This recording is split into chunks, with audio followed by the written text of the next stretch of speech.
soldiers are come, left and right.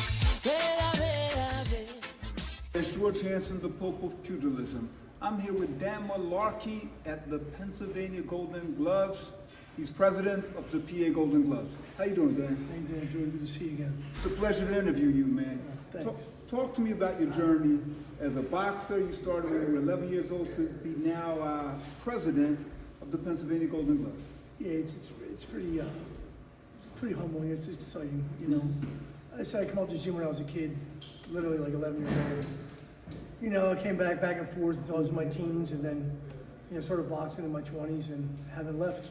Actually, gym closed down for about 8-9 years, and I reopened it about 9 months ago. Okay. So I did a full 360. Man, you're pretty humble. You were Philadelphia Golden Glove champ. Yep, 1995. 95, great team. But talk to me about the Golden Gloves, why you got the franchise and what you want to do as far as giving back to boxing and young people. Well, obviously, you know, right now with COVID and everything, it's more important now to have boxing back. A lot of these kids in these neighborhoods don't have nowhere to go. The local gym is the stop, you know. I was that kid. I didn't get in trouble as far as drugs and stuff like that, but I had anger issues. I fought with everybody. Okay. You know, in the gym pretty much literally saved my life. I would fight on Saturday and not have a mark on me and be beat up on Monday. By the time I came back into the gym. True, my coaches used to yell at me, and I just stayed in the gym, and it saved my life pretty much. Saved your life. You know, and everybody has different ways, whether it be abuse, whether it be, you know, anger issues, whether it be, you just got to know where to go. The gyms, that's why the gyms are here. And secondly, why is it important to have the Golden Gloves at this time here in COVID? You know, I fought in the gloves as a kid. It was one of the, when you win the Golden Gloves, I mean, it's one of the biggest things. It's where you go in the world, everybody knows the Golden Gloves of America, Pennsylvania Golden Gloves, Hawaii Golden Gloves, no matter what it would be, the name is there. It's just, I'm honored to have it, to keep it running. And I will admit this, it's my favorite time of year. It's when I get to see the young fighters. Think about all the great fighters we've seen come up through the Golden Gloves. Jesse Hart, Julian Williams, Tevin Farmer, Boots Ennis. We talked about Boots last week. We talked about him, and our current champion, Stephen Fulton. Cool boy stuff. We've seen all of them at 16 years old, or a little bit older, fighting the Golden Gloves, and they've gone on to great things. Yeah, we had just since I've had the Golden Gloves, you know, Paul Kroll. He was an Olympian, you know, prospect. Christian Cardo. I remember Christian. Yep. I mean, Jerron. I mean, I watched him fight 3 national tournaments, and even I forget his last name, but Poindexter. Yes. Another good kid could fight. That we had that. That's what I had starting with the gloves, and I watch them guys year after year. Just most of them turn pro now and doing phenomenal things. How do you feel about Philly boxing? I think this is the greatest fight town on the planet. And that's another reason why I want the Golden Gloves now, because Philadelphia is literally the fight capital of the world. Thank you. We've went over this. The Pennsylvania Golden Gloves, you know, hit a little bit of a rut, and I took it over. And you know, there's nothing in it for me. There's no ulterior motive than just to build this tournament back up. Yes. The tournament's broke, like most of them are. We get by every year, and you know, guys coming out to the shows that we're having tonight is what keeps the Golden Gloves alive. And I must say that the last 2 shows I've been here, I have a fighter in the tournament. It's been spectacular. You guys are doing a great job. We have great officials under the leadership of our LBC president, Jamil Ali. People engaging. We're having fun. Yeah, and if it isn't for the coaches, USA Boxing, and the Golden Gloves, this would not happen. A lot of guys are giving, nobody's enriching themselves doing boxing. You know, everybody here is here for like 25 or 30 bucks a night. The officials especially. Yes. It's a labor of love. Love of boxing, yep. And the good part about it, Dan, as usual, you get great support. See a lot of fans from all over the city coming in. Yeah, I'm pretty fortunate. I grew up close in the area, and I got 3 brothers. Okay. And if we weren't fighting somebody else, we were fighting each other. Okay. You know, so it's like I said already, it's just, I made it 360. I opened up my old gym I started at, and here we are. Man, Who knew? Dan Mullarkey. Dan Mullarkey, you walk in here at 16 or 11 years old, Yep. now opening the gym. That's a great story. Yeah, Man. it's actually amazing. It is amazing. Never asked you this, but I have to ask everyone. Who is your favorite fighter? People know Tommy Hearns is my man. Yeah, I liked Hermie. Tommy was a beast. But I think for a guy who had a lot of obstacles, a lot of demons in his life, we talked about this, Johnny Tab. I know. Oh my God. Johnny Tab, you know, he watched his mother and father both get murdered. And I never met the man. Obviously, he passed away, but he just came to fight. La Vida Loca. I love Johnny Tab. A crazy life. Man, oh man. I spent some time working in Albuquerque, New Mexico, and I had an opportunity to speak to a few people who knew him. He's a legend. Love Johnny Tab. Yeah, he came. Who did he fight? It was his longtime rival in the gym. It was his coach's son. Danny Aiello or something? Yeah, right? something like that. I'm trying to remember his name, yeah? I think it was. They went to war. Yes. Yeah. But great fighter, man. What did you think of last week's heavyweight fight? I know we interviewed you, but we couldn't use that interview. We were talking about Joshua and Usyk. You know what? I've been so busy with the gloves. You didn't get to see it. I didn't even get to see it. I don't even know who won. So you can hit me. Usyk. Okay. Usyk. Yup, he won. Did it go the distance?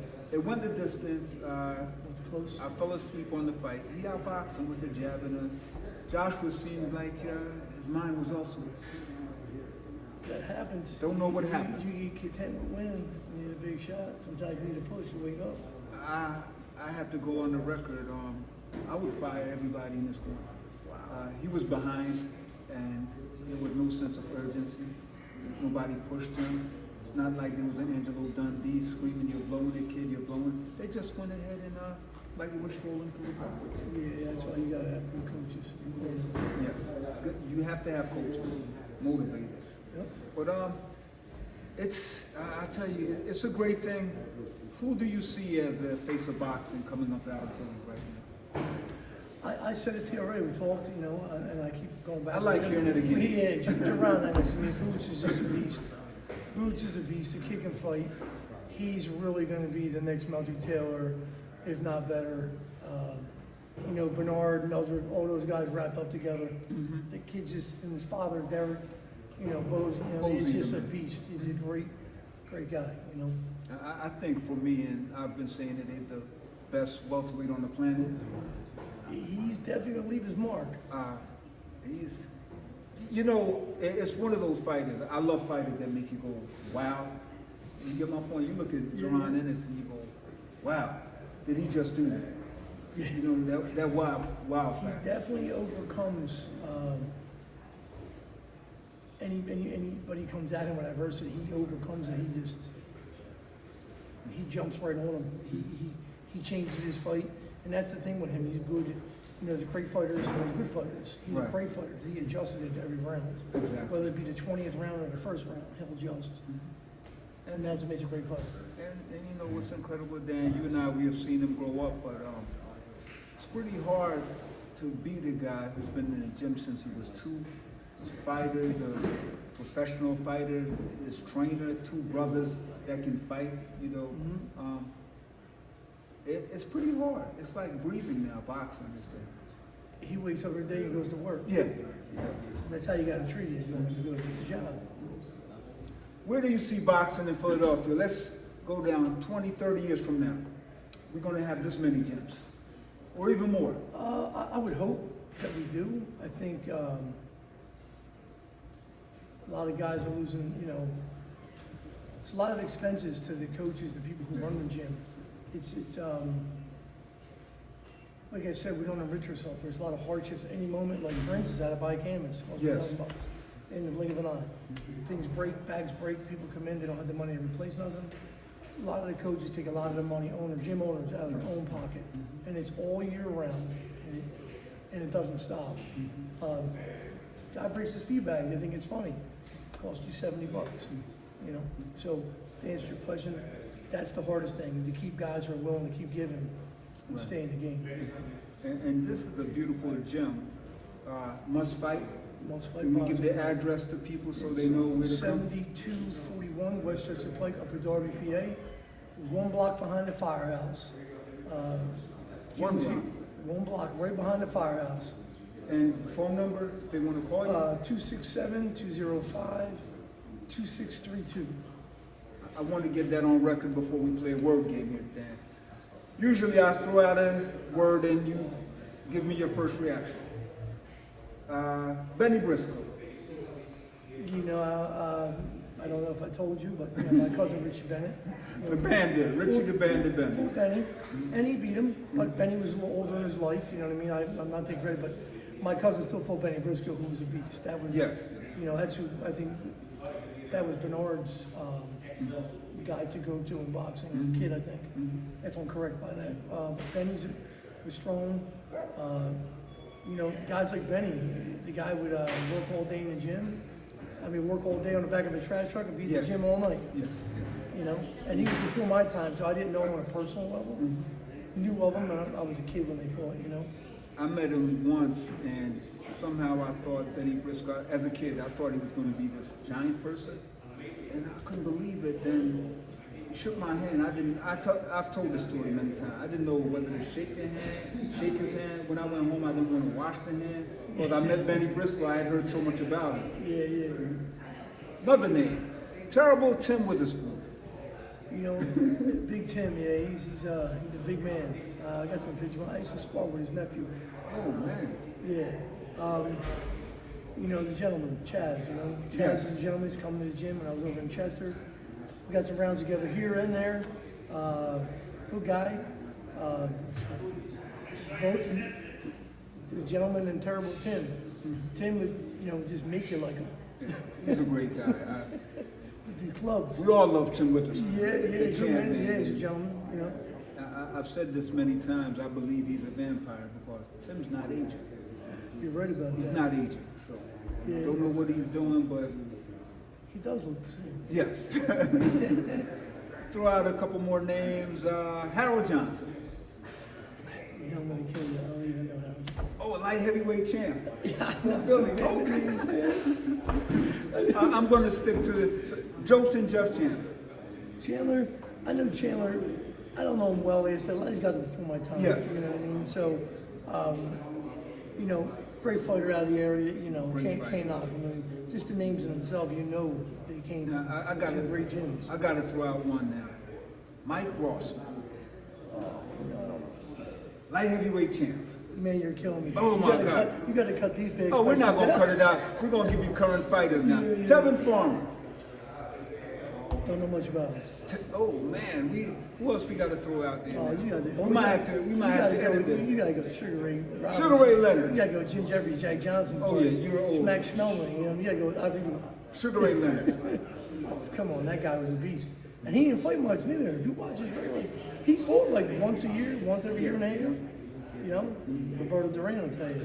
You know, that's a whole different level. That's Duran. That's true. Sugar Ray. Sugar Ray Leonard. You know, Mildred Taylor, all those guys. We got it. I'm going to throw the classic out. Jack Dempsey.